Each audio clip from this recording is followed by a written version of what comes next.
Hi everybody, आज हमारे साथ है डॉक्टर रोहित कौशल जो यूरोलॉजिस्ट हैं और robotic and kidney transplant surgeon हैं जो दिल्ली एनसीआर में प्रैक्टिस करते हैं। So welcome to our show sir.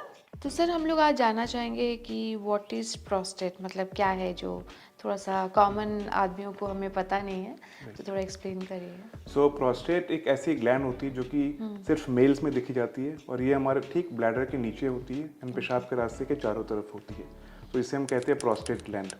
Right sir. So and what are the common functions of prostate gland? Prostate gland सिर्फ मेल्स में देखी जाती है और इनके फंक्शंस मेनली होते हैं कि सीमेन जो होते हैं मेल्स में, उसमें सिक्रीशंस में ये कंट्रीब्यूट करते हैं, कुछ एंजाइम्स, कुछ हार्मोन्स प्रोडक्शन में। Okay.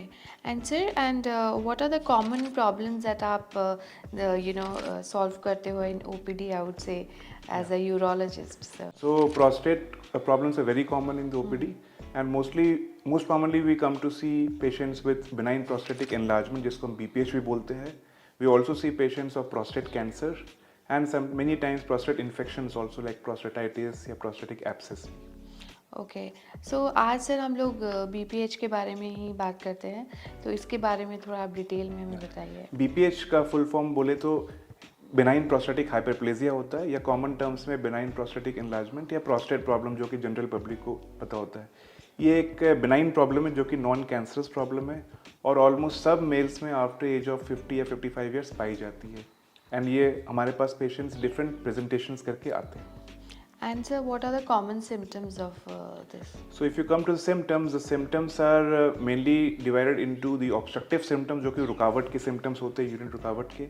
एक होते हैं इरिटेटिव सिम्टम्स, जिसको हम स्टोरेज सिम्टम्स भी बोलते हैं, और एक होते हैं पोस्ट मिक्चुरेशन सिम्टम्स, यानी यूरिन करने के बाद के सिम्टम्स। तो मेनली ये सिम्टम्स होते हैं जैसे कि लोगों को प्रॉब्लम होती है यूरिन पास करने में, उनको बहुत जोर लगाना पड़ता है यूरिन पास करने में। यूरिन करने के बाद उनको लगता है कि उनकी ब्लैडर अभी भी एम्प्टी नहीं हुई है, उनको फिर दोबारा वॉशरूम जाना पड़ता है after 1 or 2 minutes to pass the urine, या उनको बार बार यूरिन करने जाना पड़ सकता है, रात में काफ़ी बार उठना पड़ता है सोने के बाद, जिससे कि उनकी नींद भी खराब हो सकती है। या बहुत लोगों को यूरिन स्टार्ट करने में टाइम लगता है और ख़त्म करने में बहुत टाइम लगता है। तो आमतौर पर उनसे अगर पूछा जाए कि वो वॉशरूम जाते हैं किसी पब्लिक टॉयलेट में और किसी बगल के इंसान को देखेंगे तो वो वॉशरूम में यूरिन करके चले जाएंगे, बट वो फिर भी कंटिन्यू करते हुए यूरिन करने के लिए उनकी टाइमिंग बहुत ज़्यादा बढ़ जाती है। तो ये सब आम कॉमन सिम्टम्स है जो पेशेंट्स हमारे पास आते हैं।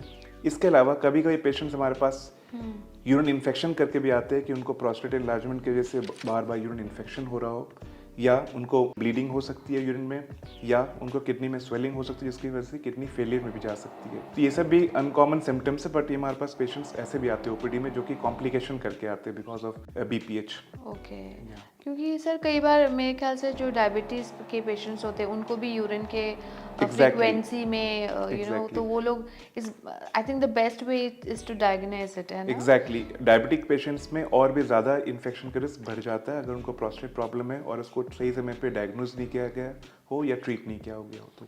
तो सर डायग्नोसिस करने के क्या क्या वेज हैं? सो जब भी ऐसे पेशेंट्स हमारे पास आते हैं, first and foremost important thing in any medical specialities history taking. हम डिटेल एक हिस्ट्री लेते हैं पेशेंट से अबाउट उनके यूरिनरी सिम्टम्स के क्या क्या सिम्टम्स है, वो उसकी स्कोरिंग करते हैं कितनी सीवियर उनके सिम्टम्स है, प्लस उनकी पास हिस्ट्री पूछते हैं जैसे कि डायबिटीज़ है, उनको हाइपरटेंशन है, कोई हार्ट प्रॉब्लम है, कोई ब्लड थिननेस पर है, बिकॉज इसका इम्पैक्ट हमारे ट्रीटमेंट पर भी पड़ता है फर्दर। इसके बाद हम उनके एग्जामिन करते हैं, उनको एग्जामिनेशन उनके जनरल फिजिकल एग्जामिनेशन की जाती है, एंड मोर स्पेसिफिकली आए तो उनकी प्रोस्टेट एग्जामिनेशन करते थ्रू अ रेक्टल एग्जामिनेशन, और उनके जेनेटली एग्जामिन करते हैं कि उसमें कोई एबनॉर्मलिटी तो नहीं है, कोई कैंसर की सस्पिशन तो नहीं लग रहा है on examination.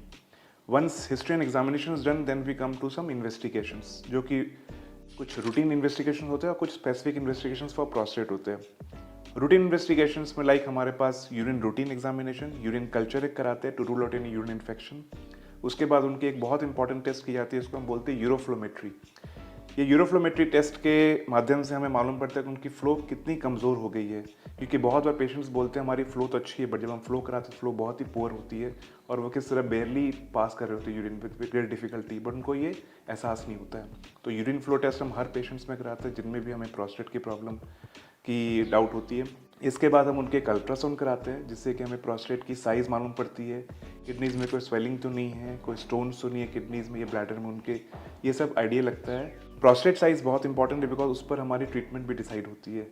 Various surgical techniques and medical therapy उस पर भी कुछ हद तक डिसाइड होती है।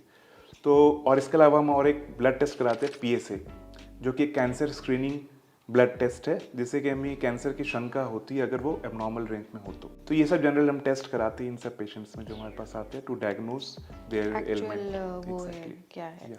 एंड सर यूरिन कलर से भी कोई लेना देना है इसमें? यूरिन कलर पे आए तो यूरिन कलर एक बहुत ही सब्जेक्टिव थिंग है और ये बहुत सारी चीज़ों पर डिपेंडेंट है, स्पेशली हमने क्या डाइट लिया है, हमारी फ्लूइड इनटेक कितनी है, उन सब चीज़ों पे काफ़ी हद तक निर्भर करता है। बिकॉज कोई पेशेंट डिहाइड्रेटेड है तो उनकी यूरिन बहुत ही डार्क कलर आ सकती है and patient can get confuse कि वो यूरिन में ब्लड आ रहा है उनको एंड वो हमारे पास ट्रीटमेंट लेने आते हैं। तो हम एक हिस्ट्री पहले लेते हैं डिटेल कि उन्होंने क्या डाइट ली है, उनकी हाइड्रेशन स्टेटस क्या है, उसके अलावा यूरिन रूटीन पे हमें काफ़ी हद तक आइडिया लग जाता है। एंड यस, कभी कभी एक विजिबल ब्लड है यूरिन में तो obviously it is very obvious to the patient and to the doctor as well, और फिर हम आगे फर्दर इन्वेस्टिगेशंस करते हैं कि क्या रीज़न है। And sir, lastly, we'd like to know about the treatment options for prostate. या सो लाइक मैंने आपको पहले बताया, हम एक डिटेल हिस्ट्री करते हैं, एग्जामिनेशन करते हैं पेशेंट्स की और कुछ टेस्ट करते हैं। इन सब के बाद हम डिसाइड करते हैं कि पेशेंट के सिम्टम्स कितने सीवियर हैं, क्या उनको ट्रीटमेंट की ज़रूरत है या नहीं है। सिंपली किसी के अल्ट्रासाउंड पे प्रोस्टेट साइज अगर मान लीजिए कि रिपोर्टेड है 30 ग्राम्स 40 ग्राम्स या फॉर एग्जांपल 100 ग्राम्स और पेशेंट हमारे पास कुछ और सिम्टम्स लेकर आते हैं जो कि अनरिलेटेड टू प्रोस्टेट है, तो हम उनको कोई भी ट्रीटमेंट एडवाइस नहीं करते हैं। बिकॉज प्रोस्टेट साइज या prostate enlargement per se is not indication for surgery और any medicine as such. But हाँ, जिनको सिम्टम्स होते हैं और वो भी मॉडरेट टू सीवियर सिम्टम्स होते हैं, उनको फिर हम ट्रीटमेंट एडवाइस करते हैं। तो first step of treatment is medical treatment. Medical treatment मतलब कि इसमें हम कुछ पेशेंट्स को मेडिसिन देते हैं। हमारे पास आज डेट में बहुत सारे मेडिसिन है जो कि हम पेशेंट्स को शुरू करते हैं 1 by 1 according to their severity and according to their diagnosis. इसमें से मोस्ट कॉमन ट्रीटमेंट होता है alpha blockers. Commonly tamsulosin, alfuzosin, silodosin जैसी गोलियां आती हैं जिससे कि पेशाब का रास्ता थोड़े से डायलेट हो जाता है, खुल जाता है और यूरिन फ्लो उनकी इंप्रूव हो जाती है। सो ऑलमोस्ट 80 to 90% पेशेंट्स को हम इस टाइप के ही मेडिसिन देते हैं और उनको काफ़ी हद तक इससे इंप्रूवमेंट मिल जाती है। जो पेशेंट्स को इनके बावजूद भी इंप्रूवमेंट नहीं मिलती है उनको कुछ और एडिशनल थेरेपीज भी ऐड करते हैं, जैसे कि एंटीकोलिनर्जिक्स या कुछ 5 अल्फा रिलेटेज इनहिबिटर्स, जिसको जैसे कि ड्यूटेस्ट्राइड की गोली जो कि प्रोस्टेट थोड़ी श्रिंक करती है बाई 30 to 40%। जो लोग 6 मंथ्स या उससे ज़्यादा लेते हैं उनकी प्रोस्टेट थोड़ी श्रिंक कर देती है मेडिसिन, ड्यूटेस्टेराइड या फिनेस्ट्राइड जैसी गोलियाँ। जिन पेशेंट्स को बहुत ज़्यादा सिम्टम्स है जैसे कि बार बार जाना है वॉशरूम, रात में बहुत बार उठना, उनको हम कुछ मेडिसिन जैसे मैंने बताया एंटीकोलिनर्जिक्स जो कि थोड़ी ब्लैडर को रिलैक्स कर देती हैं, ये सब मेडिसिन शुरू करते हैं। आज के डेट में कुछ और न्यूअर मेडिसिन भी आ गई हैं जैसे कि टैडेलेफिल जो कि हम उनको शुरू करते हैं और उनसे भी इम्प्रूवमेंट देखी गई है। आफ्टर दिस अगर जो पेशेंट्स को मेडिसिन के जैसे साइड इफेक्ट काफ़ी हो रही हैं या वो टॉलरेट नहीं कर पा रहे हैं या अफोर्ड नहीं कर पा रहे इतनी लंबी समय के लिए मेडिसिन, या उनको कॉम्प्लिकेशंस हो रहे हैं जैसे कि उनकी यूरिन में बार बार ब्लीडिंग हो रही है, उनको बार बार यूरिन में इन्फेक्शन होना लगा या उनके किडनी में स्वेलिंग डेवलप करने लगी हो, उनको स्टोन्स बनने लगे बिकॉज ऑफ प्रोस्टेट एनलार्जमेंट। सो इन सब कंडीशन में फिर हम उनको बोलते हैं कि दे ऑफर अ सर्जरी, तो उनको फिर हम सर्जिकल थेरेपीज के लिए ऑफर करते हैं and we ask them to stop the medicine और एटलीस्ट कंटिन्यू जब तक उनकी सर्जरी नहीं हो जाती है। ओके, एंड सर सर्जरी से फिर रिकवरी का क्या टाइम है? सर्जरी पे आए तो सर्जिकल प्रोसीजर आज के डेट में जो गोल्ड स्टैंडर्ड है वो है TURP, जिसको हम बोलते हैं transurethral resection of prostate. No ये एक एंडोस्कोपिक सर्जरी है जिसके थ्रू हम यूरिन के नेचुरल रास्ते से अंदर जाकर with the help of our instruments हम इनकी प्रोस्टेट सर्जरी कर देते हैं और इनकी एक रास्ता क्रिएट करते हैं, tunnel like a tunnel in their urinary tract so that they can pass the urine comfortably. अब इस ऑपरेशन को करने के बहुत सारे तरीके हैं, कुछ इलेक्ट्रिक करंट से कर सकते हैं, कुछ लेजर्स भी आ गए आजकल जैसे होल्मियम लेजर, थोल्मियम लेजर, उससे कर सकते हैं। और इसके अलावा आज के डेट में हमारे पास कुछ मिनिमली इन्वेजिव थेरेपीज भी ऑप्शंस अवेलेबल है। जो पेशेंट्स ये सब सर्जरीज नहीं कराना चाहते हैं और मेडिसिन भी उनको फायदा नहीं हो रहा तो उनके लिए कुछ मिनिमली इन्वेजिव टेक्निक्स भी आज के डेट में अवेलेबल है, जैसे कि रेज्यूम हो गई, ग्यूरोलिफ्ट हो गई और I10। ये सब आज के डेट में न्यूअर मोडालिटीज ऑफ ट्रीटमेंट है जिससे कि पेशेंट जल्दी रिकवर करते हैं और घर जल्दी वापस जा सकते हैं और उनकी यूरिन फ्लो इंप्रूव हो जाती है। Even after these minimally invasive surgeries, जिन पेशेंट्स की प्रोस्टेट ग्लैंड बहुत बड़ी होती है जैसे कि 100 ग्राम्स 150 ग्राम्स, फिर उनको हम ऑफर करते हैं to go for some other surgery like a prostatectomy, जो कि आज के डेट में हमारे पास रोबोटिक अवेलेबल है, तो हम रोबोटिक प्रोस्टेटेक्टमी ऑप्शन ऑफर करते हैं and gives a very good results. और इसके थ्रू हम उनके बड़े बड़े प्रोस्टेट ग्लैंड, इवन 405 ग्राम प्रोस्टेट ग्लैंड भी सर्जिकली मिनिमली इन्वेजिव वे में निकाल सकते हैं। जिन सेंटर्स पर रोबोट की सुविधा नहीं है उन सेंटर्स पर लैप्रोस्कोपी या ओपन सर्जरी से भी ये ऑपरेशन की जा सकती है। Okay, sir. Thank you for all this valuable information. Thank you for coming today.